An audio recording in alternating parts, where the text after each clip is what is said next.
A woman who walks into a room and shows that she is aging without shame, without hiding it, she is a walking revolution. We have been conditioned to believe that if you have any sign of aging on your face, you're somehow a failure as a human. We really revere men as they age. They become silver foxes. They become so distinguished. And we talk about a woman aging and we're like, oh, she's a spinster, it's an old hag. We don't talk about women with any sense of respect. That is so not true. We do talk about women with respect. They are called mothers, grandmothers. We generally talk about them with respect. The women that we don't talk about with respect, lady, is the women who are spinsters, DGs. Oh, yeah, these unmarried, divorced, or single moms that are now in their middle ages and they are on the dating apps trying to land a Chad that is over 6 feet tall and a millionaire. So yeah, we don't have respect for those women. Okay, and there is a reason why. There's a reason why those stereotypes exist, by the way. Those names like old maid, spinster.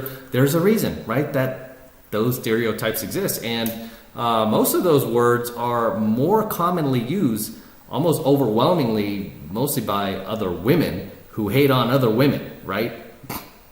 Right? I mean, it's, if you really look around, it's not like men tearing down women, it's women tearing each other down. So let's continue. Let's listen. Or desire when she's got wrinkles on her face. We revere men, and I feel like we really punish women for being human. We do not punish women. Again, we don't punish women for really anything, but we do a little bit of shaming, sure. For, again, those women that do not get married or divorce their husband after friggin' 30, 40 years to get back on the dating apps because, oh, the grass is greener on the other side. You know, women that chose their career over marriage, you know, those type of women. Those are the type of women that most of society, including the red pill community, do not have respect for because you are not making society better, safer, stronger. Instead, you're making it weaker, more dangerous, and more unstable. Let's continue. For showing any signs of aging is considered a flaw because of a culture that has propped women up to be beautiful objects walking around the world for us. A culture? It's just biology, lady. I don't know why these women keep making excuses for something that's biological. They love science so much, but only when it works to their benefit. Just admire. I have a friend who owns med spas, and when the lockdown was happening here in America, she said that there were women who were calling and freaking out because they were due for their next round of Botox or fillers, and they were like willing to go to any extent to just get in that last appointment. Dude, this is why we don't respect older women. Botox, fillers, plastic surgery, those ridiculous looking duck lips. Ladies, stop with that, by the way. That you look so ridiculous with those duck lips. Here she is talking about, I mean, if women were so secure with themselves and confident like they claim to be just constantly, they wouldn't need to do things like that. They would just age gracefully. So here she is blaming society, mostly men, I think it's directed mostly towards men, right? For women feeling insecure about their looks. And it's like, well, if you're that confident, you really wouldn't care because confident people could care less what other people think. Would pay her cash, pay her extra, come in the back door, anything they needed to do because they couldn't imagine that they were going to go possibly weeks. And then it ended up being so much longer than that. And so I believe that we as women have absorbed that message that our worth, our power is tied to how youthful we look. And yes, it is. That's the first true thing she said. I'm not saying men have it any easier because for men it's money. Thank you. It is. It's money, social status, which really comes from having money. That's just the way it is. You don't see guys getting on TikTok or, you know, any of these lefty social media platforms and, you know, doing these constant daily speeches about, you know, it's not fair. We're judged on how much we make at work. and what kind of car we drive, and what kind of watch we have. No, we don't complain. We just do it, right? We're just like, hey, this is the way it is. Let me go out there and crush it, right? I mean, whereas for women, they don't want to live in reality. They want to be able to like do whatever I want in my 20s, go travel the world and screw all these guys in different continents, then come back when I'm like 35 and had my corporate career at 40, and then some high value 6 foot tall multimillionaire should marry me. He should want to marry me. Wow. I think until we begin to shift that and see that even men who are not making a certain amount of money still have power, still have so many other beautiful qualities, and women who are aging still have power and so many other beautiful qualities. And you know what? Men who aren't making that, as much as, like say they're not making as much of like a guy who's a, business owner or CEO or anything like that. Say he's just a truck driver or he's working construction or something like that. Those guys aren't complaining. They just live below their means and they live a comfortable life. They just want a good woman and they want peace, right? They're not on social media complaining. That's the thing about most guys. We don't get on social media complain. We just realize that, hey, life is unfair, but you know what? We just try to play the hand that we're dealt, right? Everybody gets dealt a hand. We just try to play that hand and we try to overcome the odds and do the best we can. Why, and we're not sitting there and talking about, oh, look how strong and confident I am. Oh, I have so much power. No, we're not doing that. We're just hitting it hard. That's what women don't do, right? I'm not saying all, but most of these chicks who are on social media crying about patting themselves on the back about how strong and empowered they are, that's all they do. But then, in the same breath, they complain about, oh my gosh, I'm so oppressed, I can't, the patriarchy. Like, let's open up the narrative. If a woman wants to look youthful, fantastic. But can we also admire a woman who chooses not to, who chooses to stay in the natural state of aging?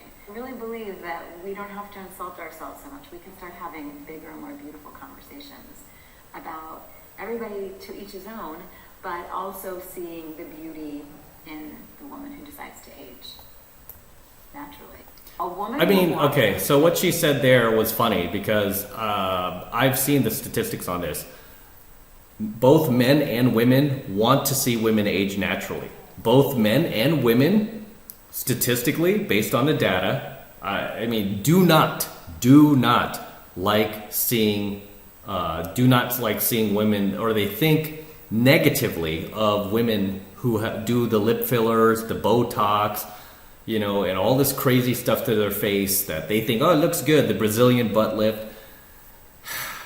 I think it was as high as almost like 80 or 90% of people out there do not look favorably at people who do that stuff, including people who've done plastic surgery. So the data already backs whatever she's complaining about here, right? Most people don't like that. I don't like that either. I've told my girl, I'm like, hey, if we grow old together, just age gracefully. Don't do any of these like lip injections or, like inject collagen into your forehead. I don't want to see that. I'm like, the second you do that, I'm out the door, right? I'm out the door. I'm fine on my own. I don't need to deal with that Frankenstein crap. But she's speaking to the choir here. All right, next video. Okay. Here's a lovely little PSA that nobody asked for. You wonder why the divorce rate's so high?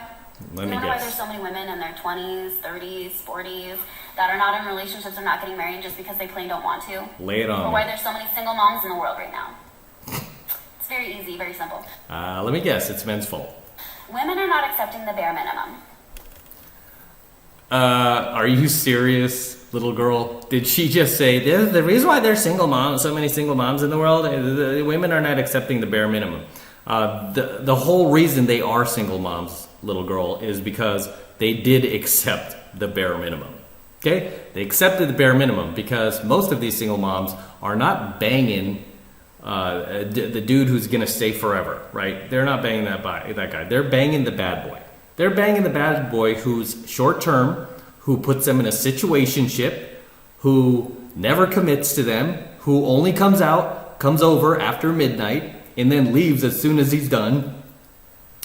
Only calls her when he wants to have sex with her.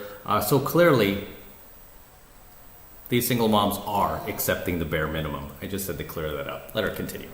Let me say that again. Women are not accepting the bare minimum anymore. If you want to be a partner, please be a partner. This is why you don't take advice from women, guys, and girls who follow my channel.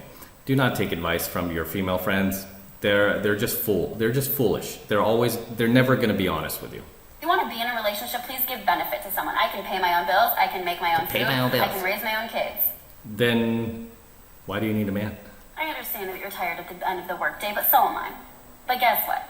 Someone has to do the laundry. Someone has to make dinner. Someone has to watch the kids. You. If you're not going to do that with someone, then just don't do it. Because we can do it all ourselves. And we have a lot less socks to turn right side in the laundry.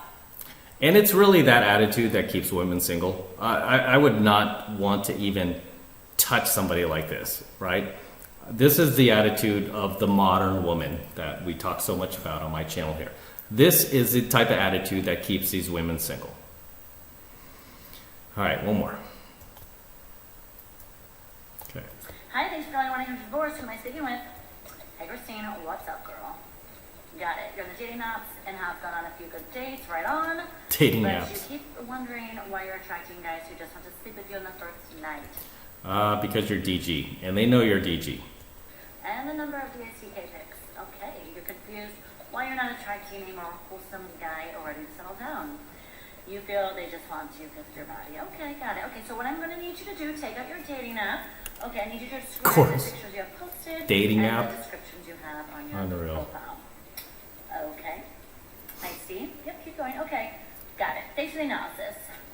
Posting 4 out of 5 pics on your profile of you in a bikini, although I'm sure you're a hottie, is going to send a particular message to your audience. And you That share doesn't matter. general things such as like you like to travel, or Starbucks obsessed, and you just love a fun girls' night out in the town is virtually saying nothing about your personality, apart that you are just a basic woman. Does that make sense? Have you ever considered posting a pic that shows off your personality? Guys do not care about your personality, ladies. We don't care about that until you've already passed. You have to pass the first step, which is being attractive enough. Until you've passed that step, nobody cares about your personality. Okay? Nobody cares. As opposed to your body. Okay, we're going somewhere, Christine. Good. And have you ever considered sharing in the captions or what your friends like actually know about you, a unique hobby of yours, The guys don't care about your a hobbies. memory of yours that maybe shaped you who you are today? Oh, wait, here's a zinger. How about writing about what you're actually looking to get out of the dating apps? Make it personal and unique to you. Yeah, most guys don't care about that either. When will these ladies learn that it is about your youth, your fertility, period, right? If you're coming out of a marriage after 2 decades and you've got 3 kids from that marriage and you're now a divorced single mom and you're on the dating app, don't expect to get some high value dude. This is why I always tell these ladies, just don't leave your husband. Okay? Don't leave that dude because the grass is not greener on the other side. Right? You see so many of these divorced women complaining about the fact that, oh, now I'm free from my husband, but oh, these dating apps, they're terrible. I get flaked on. The guys only want sex. Oh, I'm getting these nasty pictures in the middle of the night. Oh, none of them value me or respect me. Well, your husband did. Why'd you leave him? All right. As always, drop those comments below, fellas. I know you have a lot to say here, so drop them below. If you have anything that I missed, anything you'd like to share, drop them in the comments below. As always, this is M from the 33 Secrets signing out. Don't forget to smash the like button, smash the subscribe button, smash that notification bell for me as well. Helps me out a ton with the YouTube algorithm. And for you guys who want to support my work and everything I'm teaching you here, all this amazing red pill content, best way to support my work is just to jump into 7 months of mastery. Right now it's only $1 for the entire first month of coaching lessons from me. So take advantage of it. All you need to do is click the link below in my description box. It will take you over to my website where you can get signed up right now. Just takes 2 seconds, so do that now. And I'll see you in my next coaching video. I'm out.